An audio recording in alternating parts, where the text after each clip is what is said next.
What's going on YouTube? XmanFiles back with another commentary on video games. Does your backlog look like this? This? This? Or maybe even this? Oh my god. If so, then you have both a blessing and a curse. Alive. Video games are a form of art, and if you're like me, then you want to experience as many as possible in all their various forms.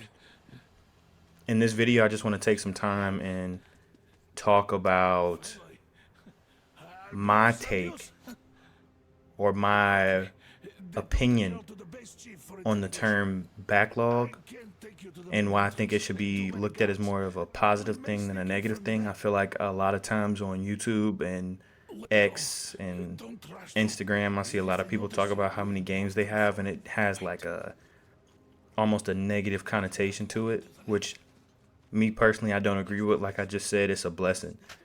It can be a curse, but it's overall it's great that you have that many games to play. My first point that I want to propose is that you'll always have the next game to play.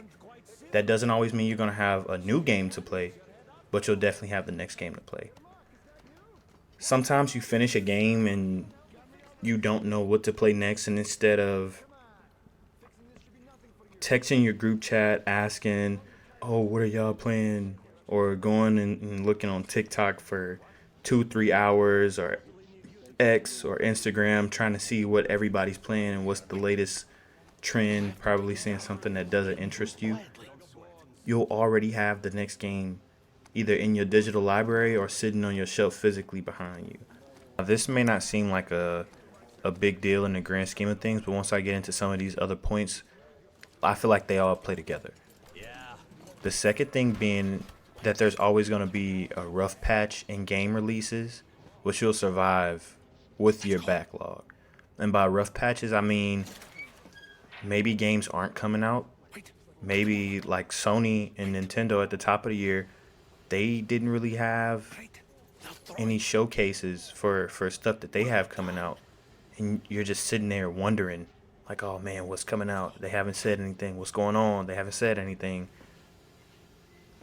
But if you have the games that you haven't beaten, like I said, on your shelf or in your library, this is stuff that you just don't have to worry about. I mean, yeah, it would be nice to have something to look forward to, but me personally, I'm always looking forward to the next game in the series that I completely own, that I haven't gotten to the second or third game. Like right now I'm playing Shadow of the Tomb Raider, which is the last in the latest trilogy of Tomb Raider games.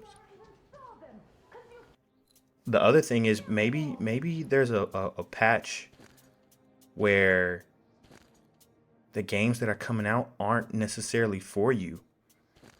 Like I know personally two trends that I hated in gaming were battle royales and roguelikes and roguelites. The difference is subtle but very important apparently to that community, but I don't like either of those genres.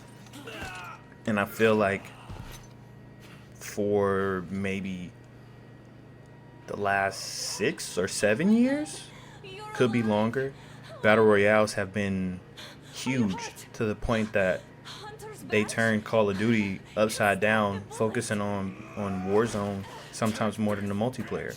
And roguelikes, it'll be a really cool 16-bit game or 8-bit game, and then I figure out that if you die, you got to start all over, and I'm done.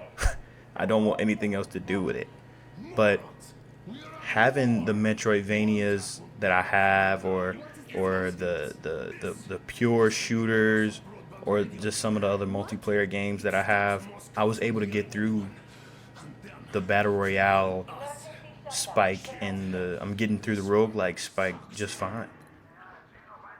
Having your games on standby will get you through these times until they reset for whatever reason. Like last year was phenomenal for me. A lot of just good story-rich games, a lot of good RPGs, a lot of great experimental titles with different IPs, such as Hogwarts at the top of the year, and Final Fantasy 16 in the middle of the year, and Baldur's Gate to kind of bring things kind of to a close, and then Alan Wake was just the cherry on top. But those are four completely different experiences that I enjoyed thoroughly with each of my playthroughs, or experiencing it through my friends playing it or watching other people play it. So You have to yeah. run. My third point They is just left it sitting there. We must get out before they are games are getting more and more expensive. covered. Guards. They jumped up to the new standard being $70 at launch, when previously there was 60, and there's rumblings about them being more than $70. Some CEOs and executives, they whisper about it. They know not to say it too loud, because us, the fan base, won't receive that well.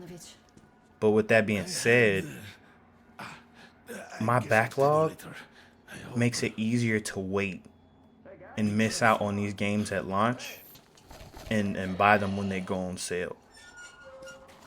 For example, God of War 2018, I played that for the first time last year in 2023. That's 5 years after it came out. I bought the game for 20 bucks, played it and loved it like it came out yesterday. It was a great experience, and I didn't have to pay $60 for it.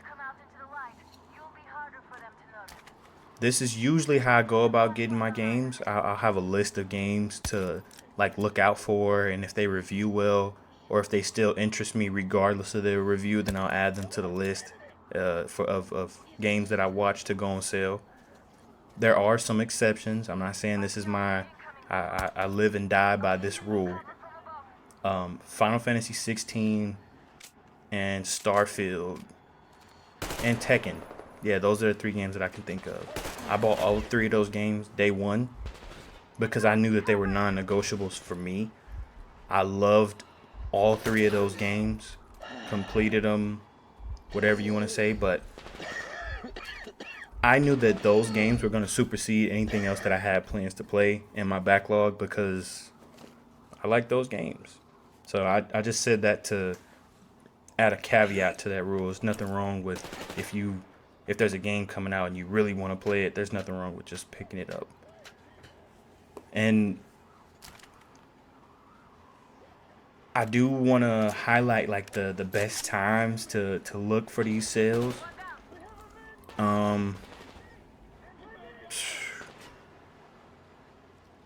At the beginning of summer, there's always a great sale on PlayStation.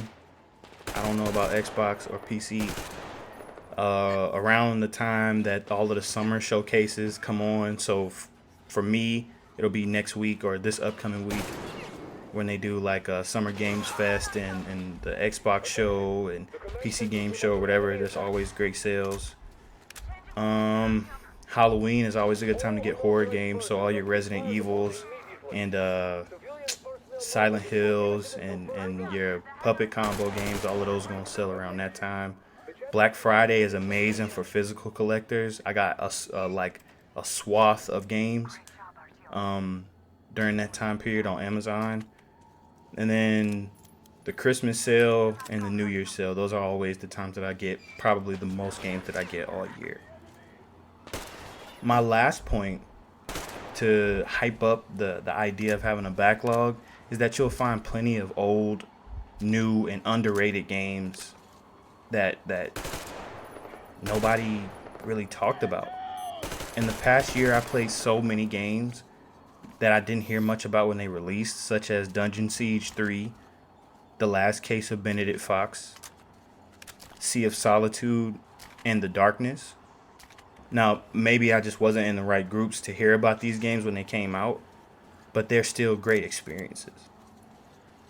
If you don't go into creating your backlog with the mind of diversity, then you'll miss out on extremely rare and just prolific works of art.